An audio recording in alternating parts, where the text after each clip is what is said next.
কয়েকজন ছেড়েছে। আমি বলেছিলাম ভগবান শ্রীকৃষ্ণের বাহনের, রথের বাহনের নাম কি? ভগবান শ্রীকৃষ্ণের বাহনের নাম কি?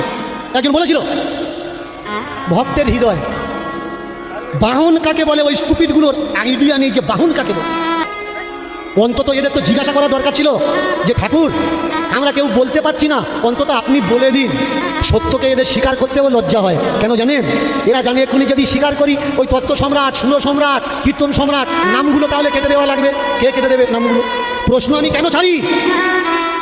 আপনারা এই প্রশ্ন দিয়ে এদের বাজিয়ে দেখে নিন সত্যি সত্যি কি এরা বই পড়ে। আমি তো বলছি স্টেজে দাঁড়িয়ে যে প্রাইজ দেবো, কীর্তনের একটা পয়সা নেবো না।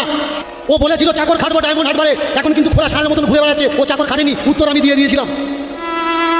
আমার নামে দাঁড়িয়ে স্টেজে এরা বদনাম করতে জানে, কিন্তু সত্যি যে এরা কিছু জানে না সেই কথাটা স্বীকার করতে এরা জানে। আরে ভাই লজ্জা কিসের? এসো না দুই ভাই মিলে ভাগ বাটোয়ারা করে নি। আমি যেটা জানি না তোমার কাছ থেকে শিখে নেবো, তুমি যেটা জানো না আমার কাছ থেকে শিখে নেবে।